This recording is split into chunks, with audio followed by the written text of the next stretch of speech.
Hey guys, welcome back to User Experience Points. So this week we're going to talk about Deus Ex Human Revolution.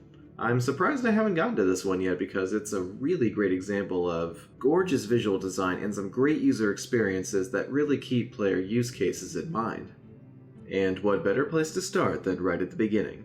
When you start the game, you're presented with a set of experiences rather than a set of difficulty levels. While on the back end these are simply modifications to your health and enemy difficulty, presenting them in this way makes them less intimidating to someone who maybe doesn't play video games that often and just wants to experience this cool looking cyberpunk thriller type deal. Presenting difficulty levels like this, or at least providing descriptions for them, is a great way to onboard players without them being too caught up on whether they should be playing on easy, hard, or normal mode. Copy is extremely important to user experience design, and it was handled excellently here.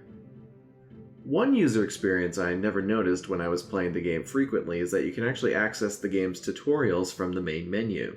In this section you'll find every one of the game's tutorials. These are extremely accessible because they're both subtitled and you see the button commands come on screen when actions are performed. The fact that these tutorials provide a way to read how an action is done, see which button you have to press, and see what it looks like when you perform the action correctly caters to a bunch of different learning styles. I only have one small nitpick with this menu in the way the on-screen controls are displayed. Once you've opened a tutorial, the only button command that you should be able to see is back. What's confusing is the select command is properly hidden, but the scroll command isn't. I don't know if this was a technical issue or what's going on, but you should never display a control on screen that doesn't do anything. Next, we're gonna talk about loading screens again. Aren't you excited? I'm excited. Here's why. While I will always praise any loading screen that doesn't disappear until you're done reading and press a button to continue on, the really interesting thing is that this game actually has two different types of loading screens depending on use case. See, the first loading screen that you see whenever you launch the game, which means it can assume that maybe you haven't played in a while because your console has been turned off since then, or you've at least exited the game, you get a loading screen that has a summary of the past story events leading up to where you are now.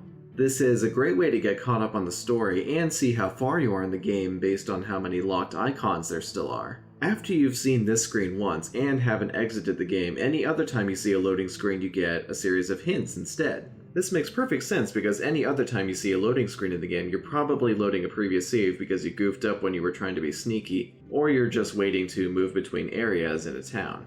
In both of these scenarios, the loading isn't going to be as long, so it makes sense to read a quick hint. Plus, after they've caught themselves up, players don't want to see the same plot summaries over and over again. They want to see hints like a reminder that knocking guards out is less noisy than killing them. I might even consider this loading screen experience better than the one in Metal Gear Solid 5 Ground Zeroes, which I talked about last week. It's very close. Either way, it's great to see developers acknowledging that loading screens should be a pleasant experience. Alright, so Deus Ex Human Revolution is an RPG, so it's got a big honkin' menu that you tab through with the shoulder buttons on the controller. It's a perfectly competent execution of a common pattern for RPG menus, but it has some problems. First, let's talk about the on-screen controls. I think it was a smart choice to stick with the way the buttons look on the controller rather than try and integrate them into the visual design because it makes them very easy to see. But due to some of the more fluffy visual design going on here, these controls get moved around all the time. Sometimes this works out great and they're put right at point of views, and other times they're just kind of hanging out at the bottom because some completely useless visual design in the bottom row stole their spot. There's actually some places where the visual design enhances usability that we're going to talk about in a moment, but all these little moving arrows and whatever the hell's going on down there are completely useless. It's surprising to see such generic sci-fi interface filler here because the rest of the game has some excellent examples of diegetic design that look quite usable. Removing these distractions and putting the controls down there would give them a consistent home that the player would always look for when they're not sure how to do a certain action in the menu. The top row of this menu is used much more effectively to show which section you're currently in, along with your money and experience. Okay, let's talk about some of these specific sections of this menu. We'll start with the inventory. Instead of just a list of items, you actually get to see everything you have based on its physical size placed on a grid. You don't see inventory screens like this that often, but I think it's a great way for the player to see everything they have at a glance instead of having to scroll through a large list. This also means that it's very easy to show how items relate to each other, like if you select an item to combine, then it hides everything but items it can combine with. Organization can be a bit of a pain, but most games don't allow you to sort your inventory at all, so I consider this a great thing. Video games are all about putting a little bit of yourself into the experience, and that includes how you organize your inventory. So being able to organize it yourself is just one more way to do that. Next, let's look at the way skill trees are handled. In this menu, you choose which augmentations you're adding to Adam Jensen's cybernetic body.